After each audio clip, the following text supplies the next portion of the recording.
238, we got Henry Cejudo taking on Marlon Moraes for the UFC vacant bantamweight championship. I want to jump right into the main event and give my prediction here for this fight. So we look at the tapes. We know that Marlon Moraes has more experience going into this fight with the record of 22-5, with one draw. Henry Cejudo on the other side has the least experience with the record of 14-2. Most of Henry Cejudo wins are by decision. He's a gold medalist at wrestling, so he should have the wrestling advantage going into this fight. His only two losses has been at flyweight. It's been to Joseph Benavidez by split decision, and also got TKO'd by Demetrius Johnson when knees to the body here. We know that Henry Cejudo is a strong wrestler, but has improved in his striking. He's making his debut at 135 here. So who knows how he's going to be able to perform at the higher weight class here, especially on his debut. We know that Marlon Magic Moraes here, most of his wins are by TKO, so he should have the striking advantage going into this fight. He's going to be the taller fighter by 2 inches. They both have something in common. They both are on a big 4-fight win streak here. I just think that Marlon has a lot better tools in this fight. He has 6 submission victories also on his record. Henry Cejudo has yet to have a submission victory in his MMA career here. So we know that Marlon, he's been working magic lately in that 135 division since he made that crossover from the World Series of Fighting where he was a champion. So he's been a champ in different organizations, and he really wiped out this weight class. He beat Aljamain Sterling, Jimmy Rivera. He avenged the loss to Sunsao where he picked up a submission in the first round against him. Um, so, Marlon, to me, he has better footwork. He has better movement. He's fought stronger, bigger guys than Cejudo. So I don't see how Cejudo is going to be able to get this fight to the ground. And if he does score takedowns, I don't see how Marlon's not going to pop back up and get this fight back on his feet and stand. So, if this fight going to be pretty much on the feet, I think Marlon striking is a lot more diverse. He mixes it up pretty well with the body kicks, nasty leg kicks, head kick, knees, and he has a solid jab. So, yeah, man, I got to go with Marlon here, picking up the W over Henry Cejudo just for the fact that he has more experience and he has more tools in his box here. So Marlon would be the pick over the Messenger. So we move on to the co-main event. We got a UFC flyweight championship on the line. Right off the bat, I like the Bullet here to pick up the W. I mean, I think the Bullet is just pretty much better everywhere in this fight. She has 7 submission victories, the Bullet, on her record. And, Jessica I pretty much strong point into wrestling. And I don't think she really want to take this girl down on the ground because her submissions are nasty off of her back. We've seen her sub Juliana Pena off of her back by submission off an armbar. It's coming off a big win over Joanna. She has the better striking than Jessica I. I think Jessica I, she's kind of reckless with her striking. She moves forward with her hands down a lot, and I think that she will be able to get clipped if she does that against Valentina here. But Jessica is a very durable chick, She has a lot of heart. She's never been TKO'd before. Her only losses are, 1 submission loss and 5 decision loss. Most of her wins are by decision with 10 on her record. So she really doesn't do anything but grind out decisions. And I don't really see that actually happening here against Valentina. Um, like I said, the Bullet's just more dangerous everywhere in this fight, so I got to go with the Bullet picking up the W. As we move on to this fight card, we jump into the lightweight division. We got Donald the Cowboy Cerrone taking on El Kukui here. Tony Ferguson. tough fight here to call, especially since Donald Cerrone's on a big 3-fight win streak. Seen what he did out of Ally Quinna here, but Tony Ferguson is not Ally Quinna. He's a lot bigger than Ally Quinna. He's also going to be having the reach advantage going into this fight against Cowboy Cerrone. He's been on a big fight win streak. He beat Dos Anjos, a man that Cerrone lost to twice. He's beat Kevin Lee, and he's beat Anthony Pettis. He's making his return to the octagon after a little small layoff. We haven't seen him since October 6th, 2018, where he TKO Anthony Pettis. Um, in my opinion, Cowboy will be the better striker. He's more technical. He mixes it up a lot better. Nasty head kick. And he has some vicious leg kicks. He throw a solid front kick. Um, but I just think that Tony Ferguson, his style of fighting is pretty much a nightmare for Cowboy. We've seen Cowboy really struggle with guys who put the pressure on Cerrone and forces him to fight. And that's pretty much what kind of fighter Tony Ferguson is. He's not going to sit around and let Cerrone pick his shots. Ferguson's going to pretty much be in his face the entire fight, make it a brawl.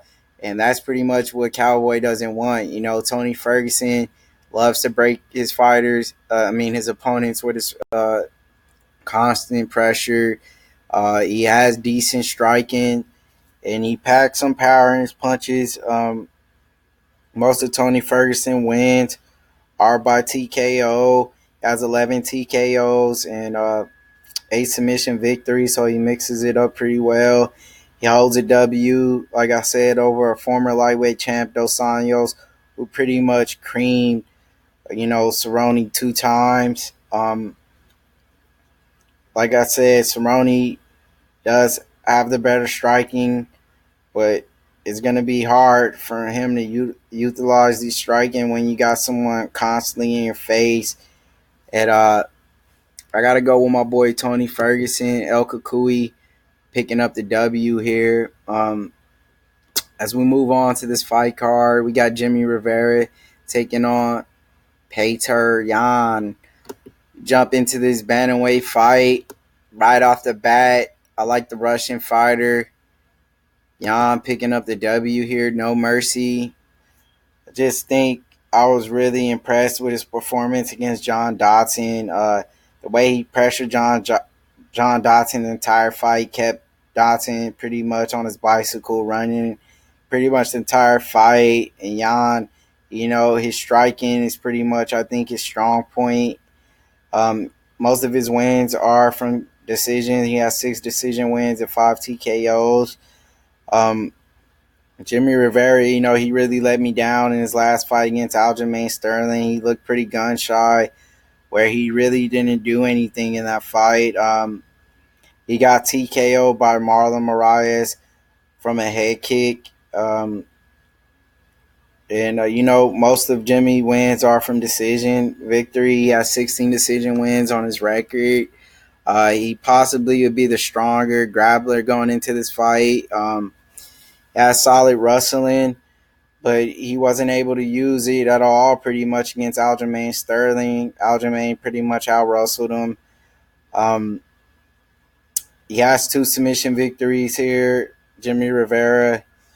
But I think Yan, man, I think he's no joke. He has less experience going into this fight compared to Jimmy Rivera.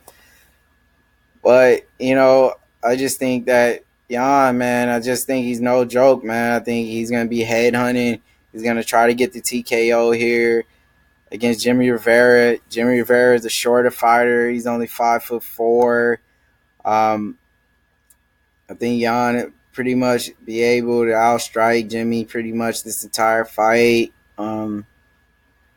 Jimmy really, is pretty much a one-dimensional fighter as well. He has bombs in his hands, but he has to catch you, and pretty much if he can't get you down on the ground, and in this fight he's kept standing, there's no way in hell he's going to be on in a striking match. So I got to go Yan, the Russian, picking up the W here. As we move on to another fight, we jump into the big boys. We jump into the heavyweight division. We got Ivanov taking on Tai Tuivasa Bam Bam. Very tough fight here to call.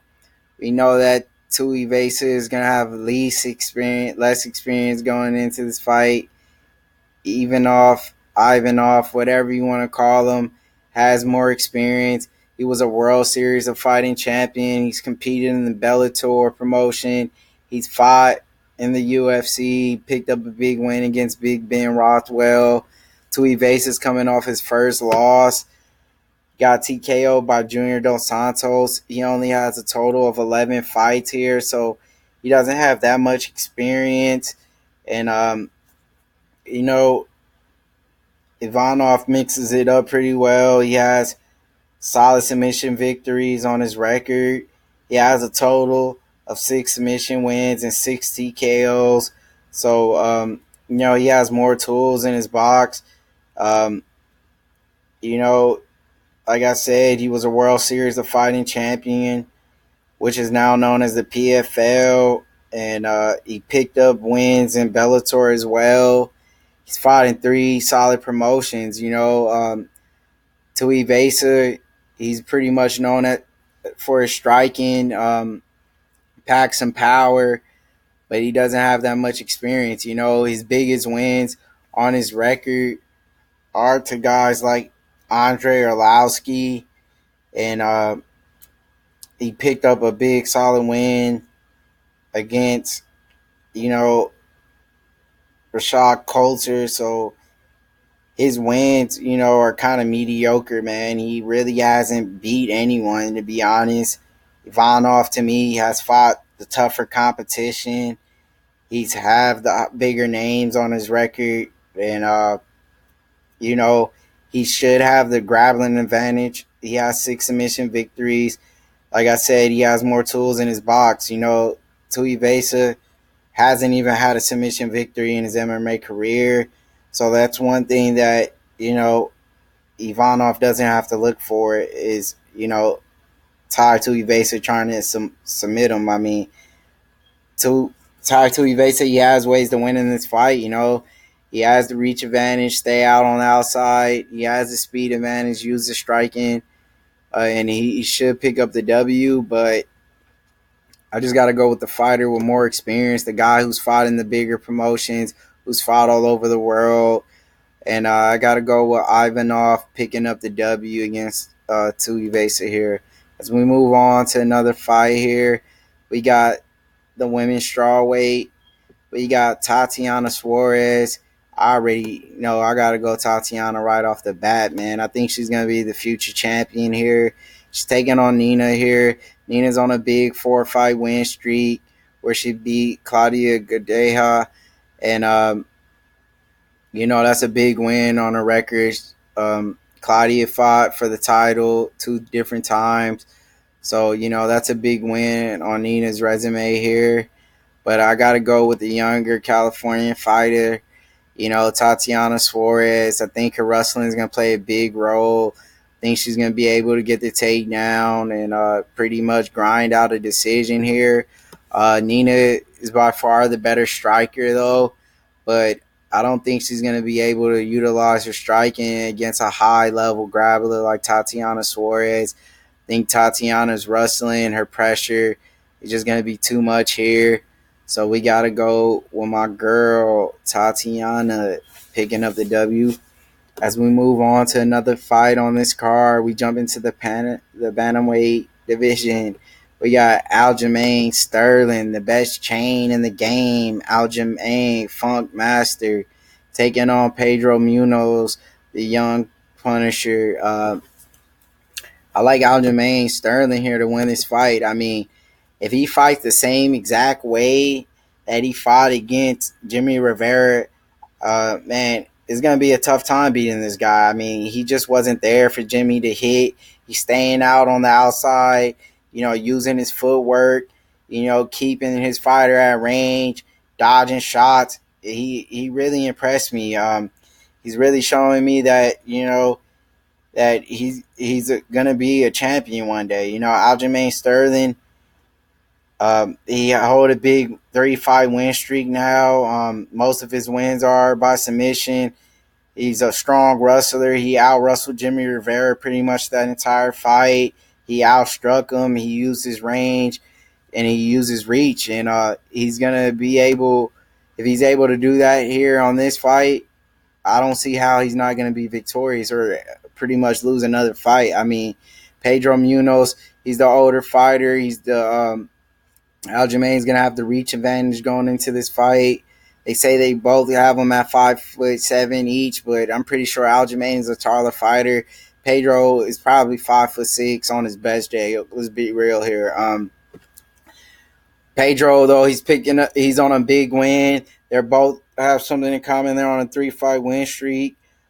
Pedro just beat Cody, a former champ, so he's off of the biggest win in his career. He beat Brian Caraway, a man who beat Aljamain. He TKO'd him in one round, and he beat Bray Johns also.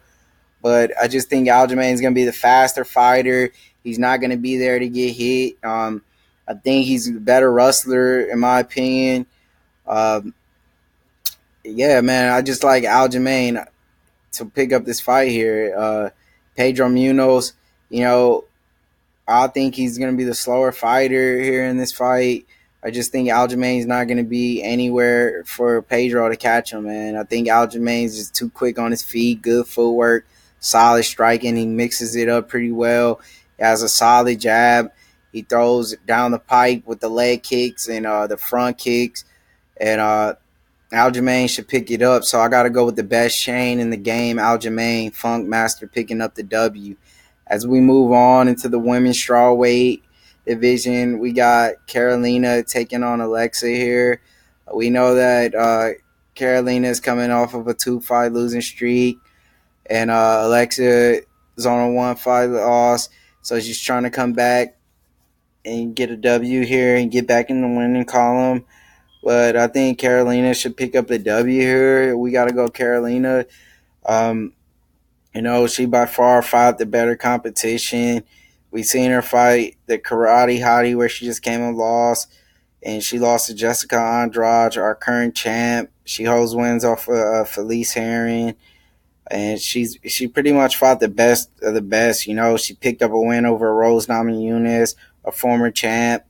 And yeah, man, Alexa, most of her wins are from a solid, decision. She lost Tatiana Suarez by submission. Holds wins over Ronda Marcos. But I just think Carolina is going to be, or Carolina is just going to be better everywhere, whatever her name is. She's going to pick up the W here.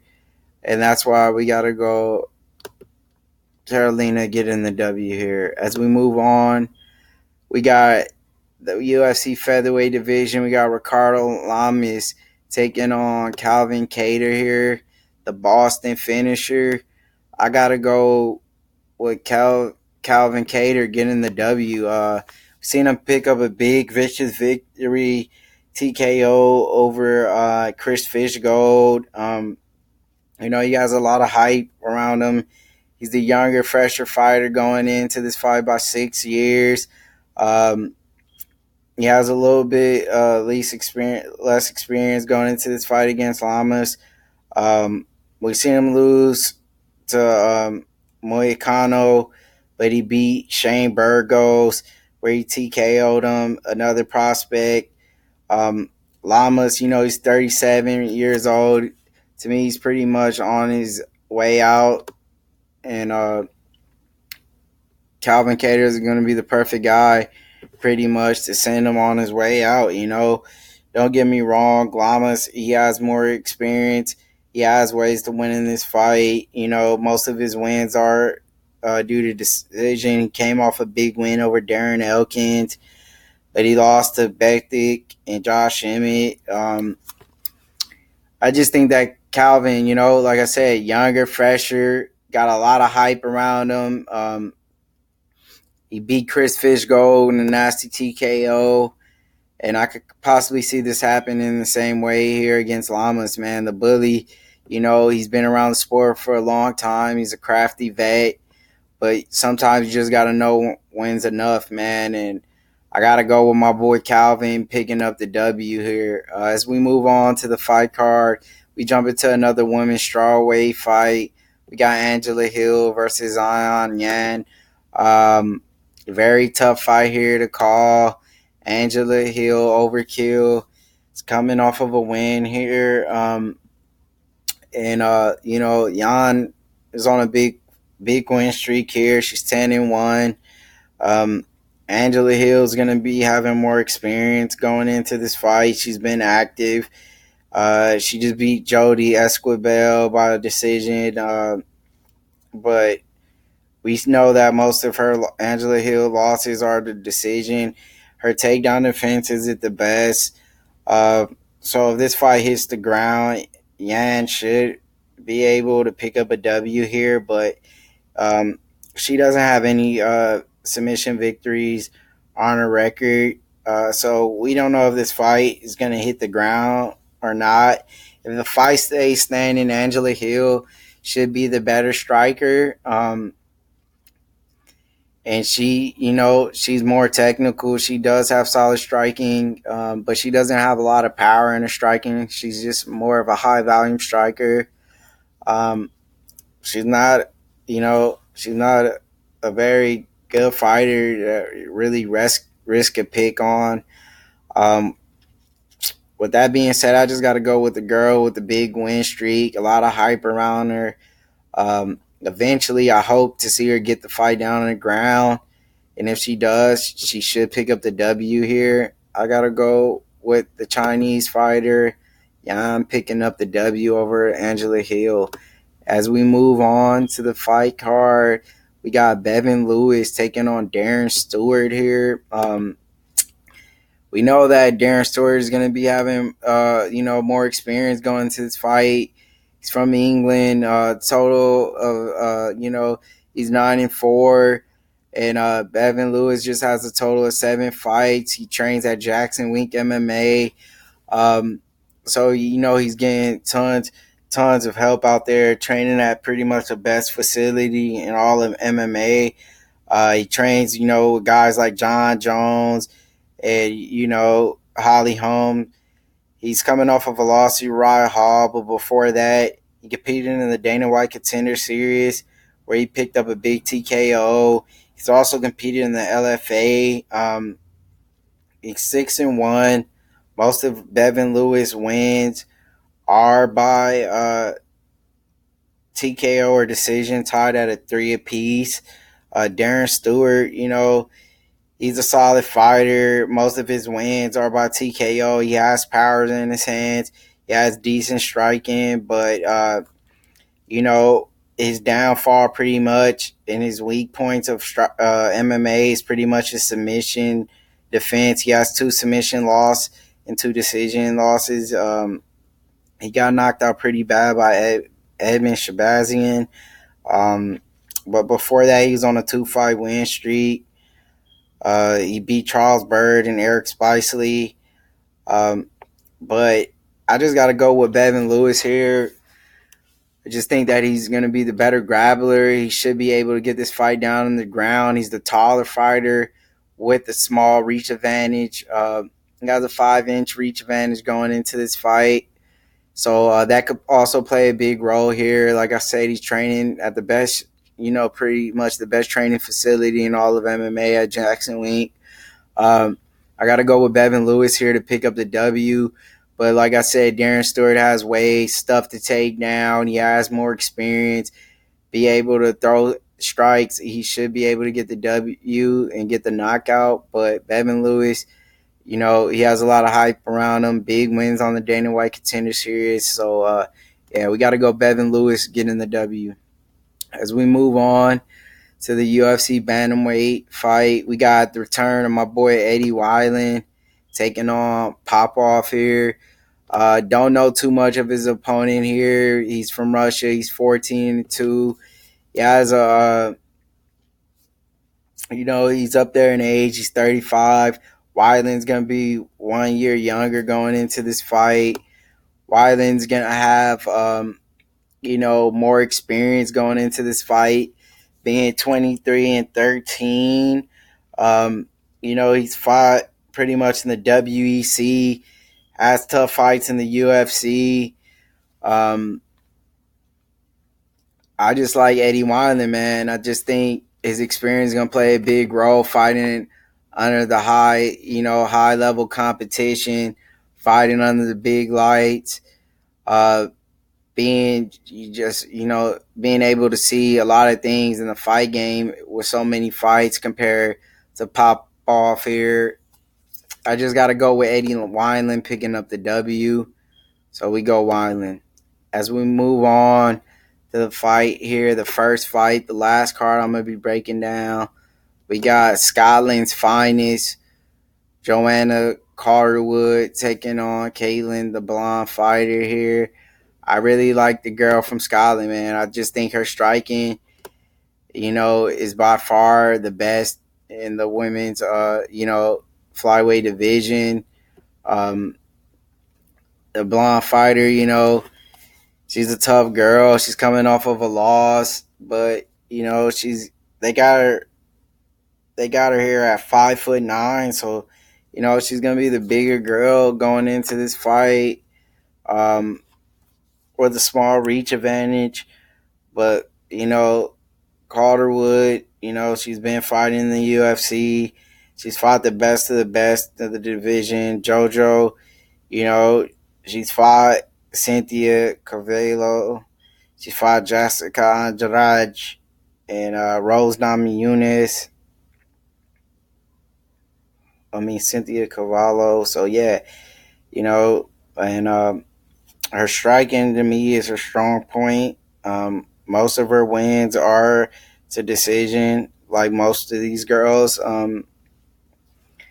So yeah, man, I gotta go with JoJo picking the W just for the fact she has better striking, and she's fought the higher level competition in the UFC. So we go JoJo picking up the W. Yeah, so those are pretty much my picks for UFC 238. Please comment below. Let me know some of your picks. Um, Even let me know if you guys don't agree with my picks, man. It all makes good conversation at the end of the day.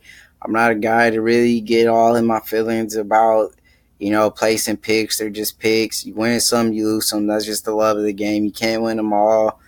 But yeah, man, like us, subscribe. Thank you guys for watching this video. I'm going to be out of here. Until next time, yes, sir.